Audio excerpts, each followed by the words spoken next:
The difference between a bad 5K. Team 10 is investigating a local race gone wrong. Some runners say that this February 5K was dangerous and they didn't get what they paid for. And an amazing 5K.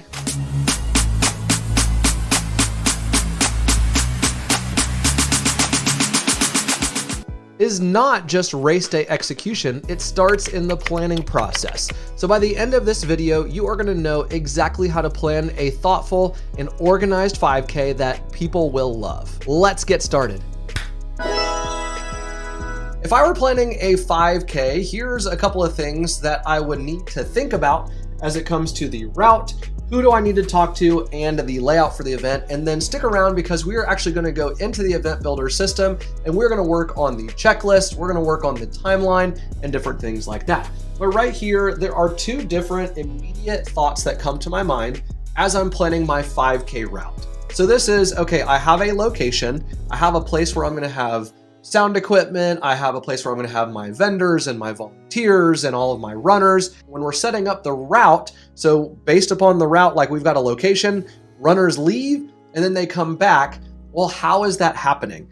And in all 5Ks, if you think about any 5K that you could ever possibly do, you've either got one of two options for your route. You've either got a 0, you have to forgive me, it got erased right there, it's a little smudgeroo. Oh no! I've smudged it with nacho fingers. In the route, you can either be a 0 or a 1. A 0 route would be, okay, here is my starting and finish line, and I'm gonna send people out in a loop format. Now, it wouldn't necessarily be a perfect circle, especially if you're going, unless you're going out into maybe a field where you've got an entire 3.2 mile loop that you can do and it makes a perfect circle. Probably not gonna happen like that. But what a lot of 5Ks do is they send them on a route and they say, okay, here's the start finish line. You're gonna follow like the police officers and the cones, and it's one big loop. So you're gonna go out through the city, you're gonna run like over the bridge, then you're gonna take a right, then you're gonna take a left, then you're gonna take another left, you're gonna go down for another mile, and then you're gonna come back across a different bridge, but you're gonna end up right here back where you started. So that is option number 1, is a loop route, or if you think about it as 0s and 1s, that's to help us think about it, but it's a loop route. And then the second route option that every 5K that you could possibly imagine has is a down and back or a linear route. And what this means is you have the start and finish line in one location, and then you're going to send everybody out.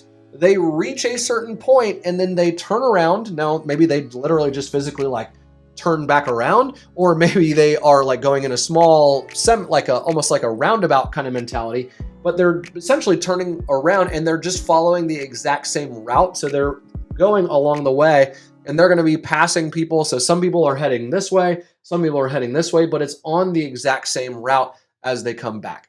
So that's something to consider whenever you are planning your 5K.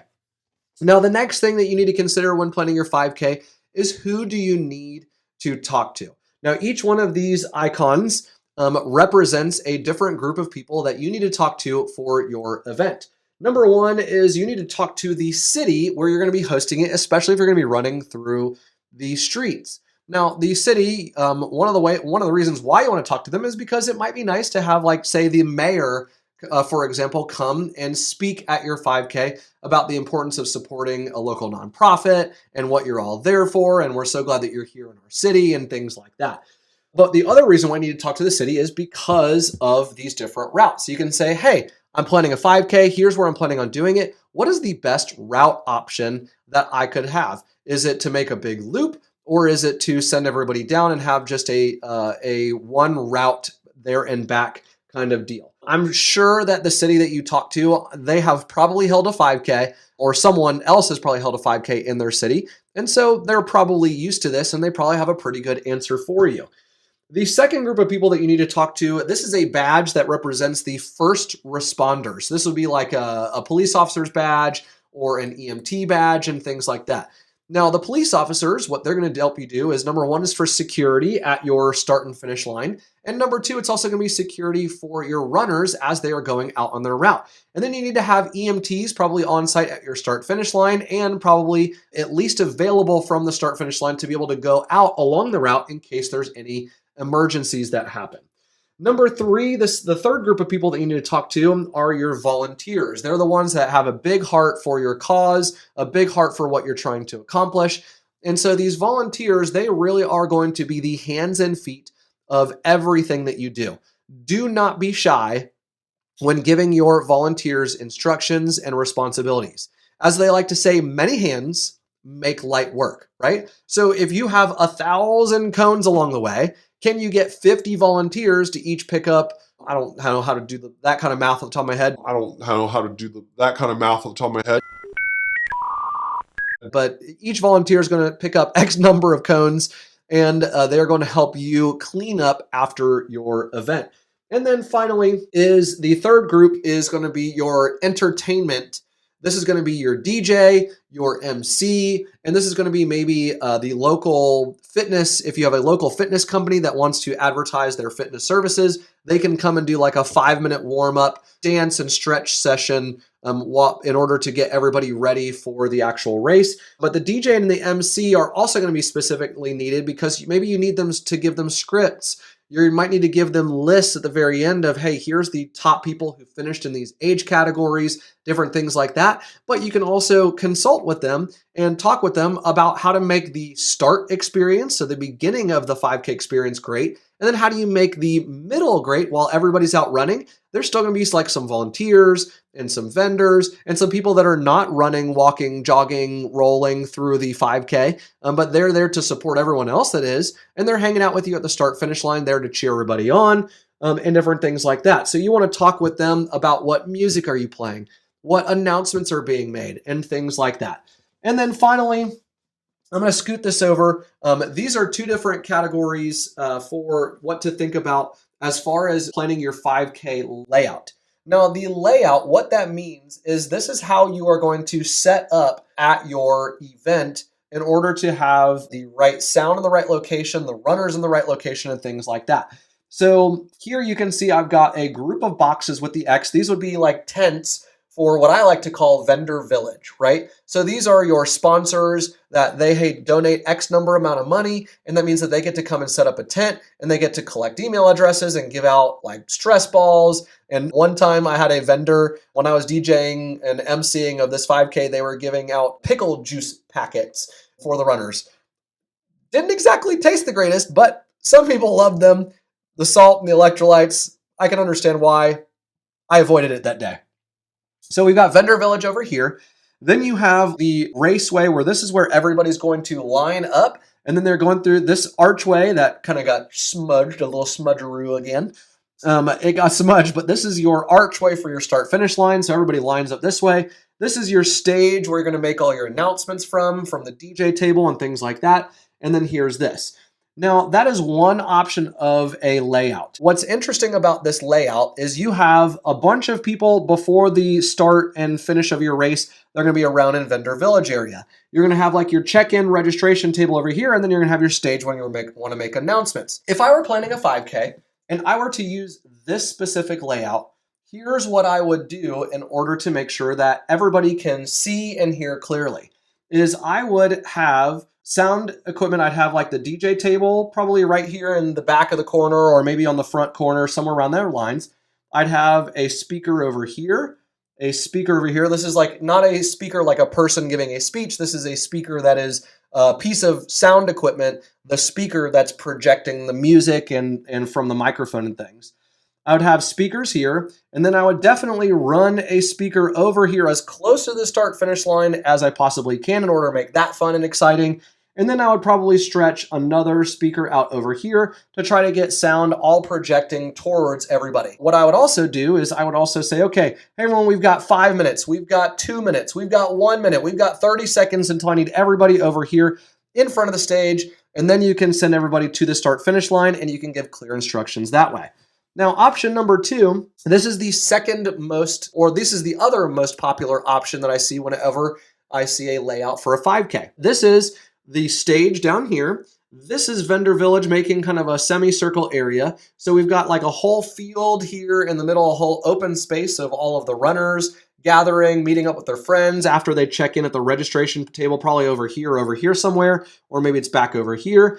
And then off to the side, we have the start finish line.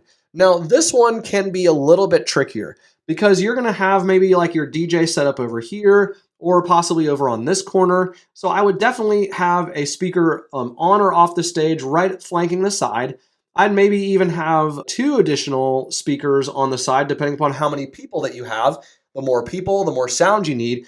But then what's interesting about this is once you send everybody from this area over to the 5K, how do you get them to have fun? How do you make as they cross the start finish line? So as they start the race and as they finish the race, how are you making that fun? What I would do is I would 100% have a sound system over here with microphones and music and things like that. But I would either do this where I would either move this speaker down here, and that depends upon, I would set up either one speaker there or maybe an additional one back here. Especially if you have a larger number of runners, you need more speakers along the start finish line. So I would either do that, or this would be a completely separate sound system. And let's say, for example, you don't want people worrying, you don't want to worry about any cords going this way.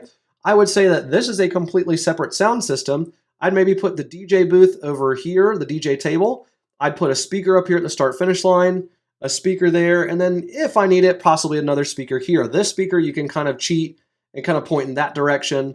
This speaker, you can kind of cheat. And at the start, you can point it in this direction. And then when people are coming back across the finish line, unless they're coming from this direction, if they're coming the opposite, then you just turn these speakers to face the other way.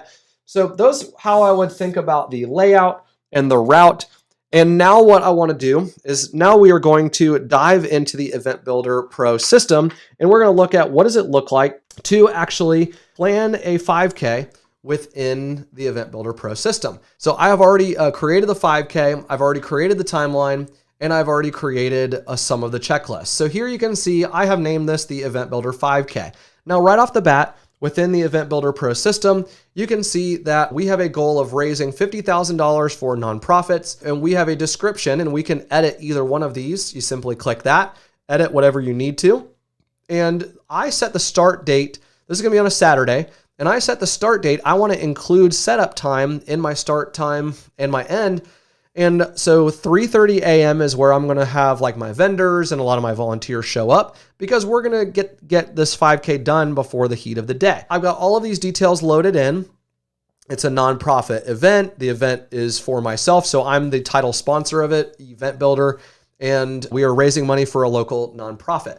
Now here is where you would select your venue, either load it in beforehand or you can create it from scratch. So I would say maybe this is like a local university or a local park with an amphitheater, things like that. So I would add it in that way. And here's all the big picture details of my event.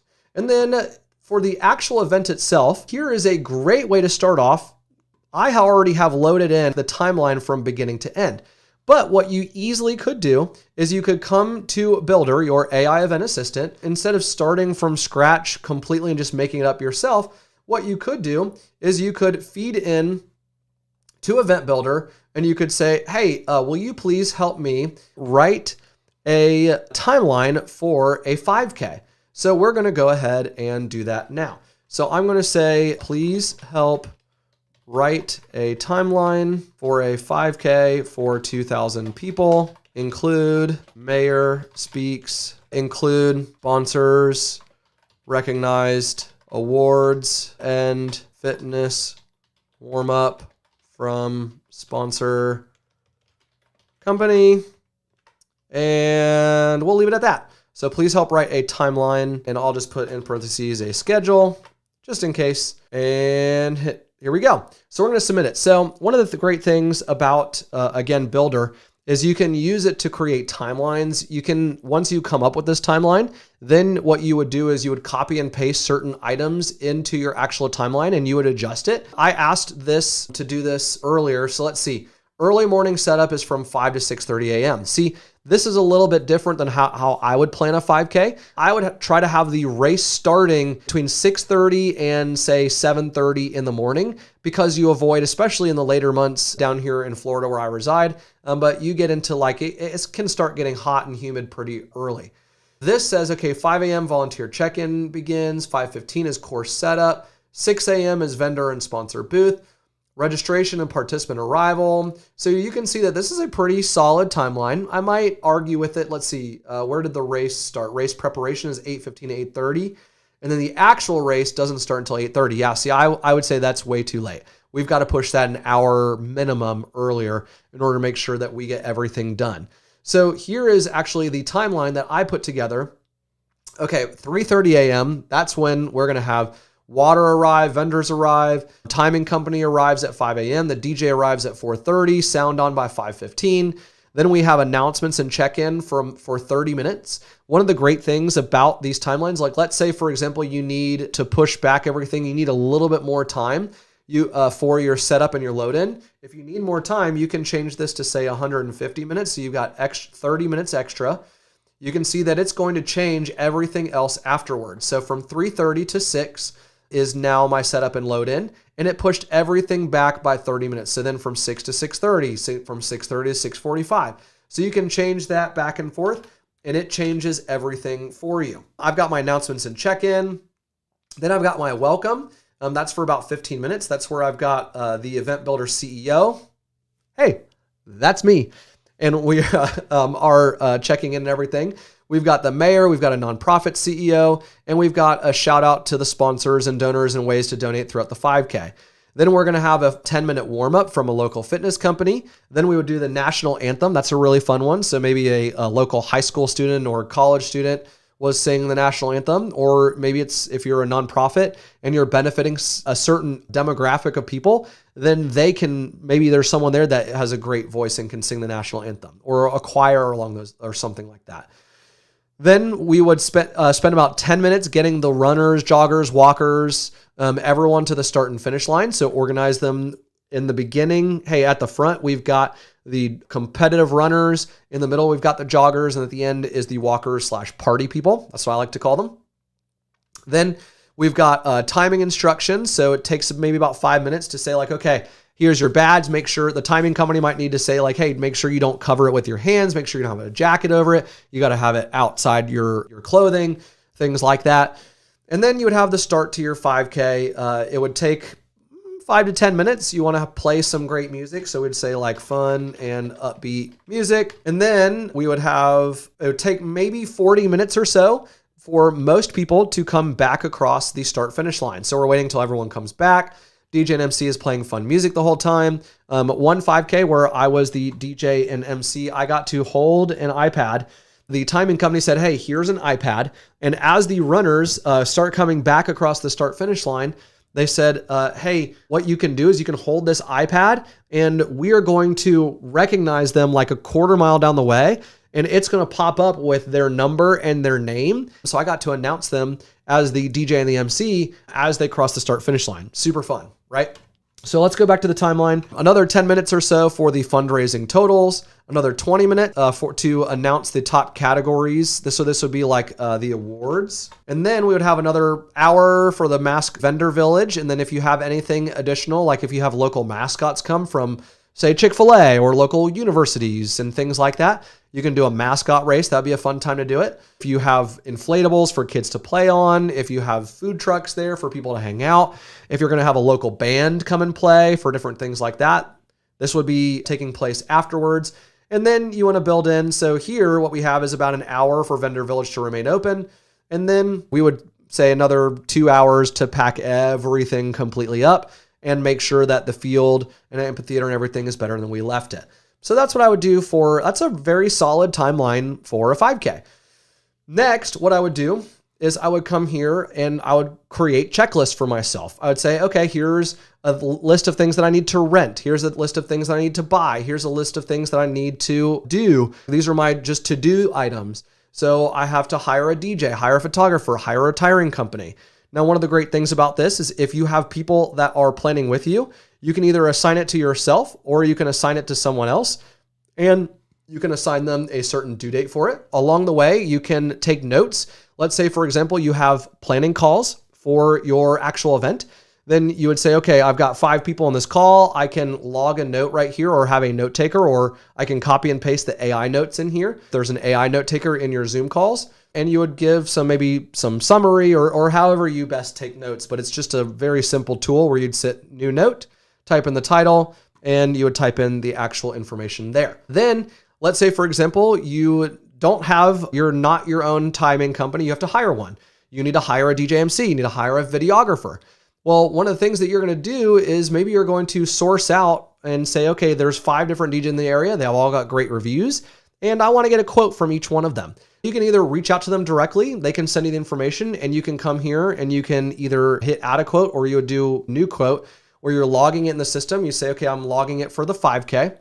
So you would do that. Or one of the things that you can do is you can simply click here, hit request a quote. You can type in their email, and it's going to send them a link to the event details on your public page. What that does is it takes your big picture details, your timeline, and you can even add in like, hey, here's a list of vendors needed. So this is something that I created where I was like, okay, I need to have a videographer. My budget for the videographer is $1,500. I want them to be experienced with a 5K and a drone. And I need them to have drone shots. I need to have the recap back within 5 days. And I need them to conduct interviews of people running the race and of my vendors and my sponsors and things like that. I can even click this button and I can upload if I have inspirational photos. Like let's say you're planning a wedding and you have a really certain aesthetic that you're looking for. So you're trying to fit maybe a shabby chic or like a very specific floral that you're looking for, and you're looking for someone who can put together those florals. You can upload inspirational images and it will show here on your public page. So on your public page, you can also select what details show up with a simple click of the button. So you would say, okay, here's what I want to show and here's what I don't want it to show. And then they can also see the timeline. Then what your vendors would do is if I grab this link and I were to open it up in a private window, there would be a little button right here where it would say submit a quote. It's not showing right now because I'm logged into the Event Builder system, but there's a button there that they would click a button, a pop-up would appear, and they can submit a message and contact you about it, asking maybe they need a couple more questions answered before they get you a quote, or they can just upload their document and give you their pricing right there. So let's go back to the event. That was the public page. And then what you can do is you can also organize who's going to be with you working this event. So you can have staff. I've got Jiminy Cricket is going to be my staff for the event. And then I have Jenny from the block and I've got Johnny Appleseed are both volunteers for my event. And let's say, for example, I have a friend that is helping me plan it. If I'm on a paid account, one of the things that you can do is you can send them an email invitation where they can create their own username and password, and then they would log in themselves and they would be able to help you plan the event as well. And then finally, the last 2 items, this is the budget within the Event Builder, the budgeting tool, where you can see that we have expense categories that we created. So I want to hire a videographer and I have planned $1,500 for this. And then a DJ for $1,500 and a timing company for $1,500. So this is my total planned expenses and expense categories that I have right now. Now you would add food, you might add electricity, if you have to rent generators and things like that. And then you would say, okay, sponsors, this is going to be my revenue. I'm planning to bring in $50,000 in sponsorships, and I've actually brought in $10,000 so far. The last item that you'll see down here are where you can actually keep track of your transactions. Like let's say you go to Target and you buy a bunch of water, you can come here and log in and you can add that in. Here you can see the example was I've already found a videographer, and you can see that at the bottom. So I've got a videographer here. Sorry if you can't see it on the screen. It's right behind my head. It's a videographer is what it says. The merchant is EB Videos is the name of the company. And then I selected the videographer expense category that I created right here. This is how you create it, really simple. And then they have quoted me at $1,250. And so up here, you can see that the planned was $1,500. The actual was $1,250. And so I have $250 remaining in that budget to actually spend. And then at the very top, you can see that it totals everything for you from total planned revenue, expenses, and how much you have remaining, as well as actual revenue and expenses and how much you have remaining. Finally, the last one would be your volunteer page. So this is just like the public page where someone can submit a quote, except this is a volunteer page where you can send it so that if you have, say, 50 volunteers and you want them all to have the most up-to-date information, you don't have to constantly be sending them attachments to emails. You can send them this one link. They can bookmark it one time, And this one link gives them the plan and the agenda. And with that, you can also ask people, like let's say you want people to sign up to volunteer. I have created in this page. So if I hit the edit button, I created a volunteer role as the setup team. Here's the description, the responsibilities. I'm turning this on. I'm going to hit this. So here's the setup team, and I can come here and I can click here to volunteer, fill out my name, phone number. That's actually supposed to say email. I will change that. And this is what role I want to sign up, and I would hit some sign up to volunteer there. So that's how I would plan a 5K using the event builder system. As you can see, it's a pretty powerful tool, and the goal is to put everything in a very simple, very easy to understand format. But beyond that, to make it easy for people to have a very thought out, and for you to have peace of mind knowing that you have thought of every single detail for your event, and for you to collaborate with others, especially if you're working together on a team. You would sign up for a Plus or a Pro account, and then you can send them an invite to plan alongside with you so that you don't have to have emails flying back and forth. You don't have to have attachments flying back and forth and say, hey, do you have the latest agenda? Do I have the latest agenda? What is going on? Where is it? Well, it's all right here within the Event Builder Pro system. So if you would like to go deeper, I actually put together a video again about a year ago, and it goes into using the Event Builder framework for how do you imagine and how do you look forward to the future to say, hey, this is my ideal 5K. So be sure to check out this video if you want to go deeper into planning a 5K.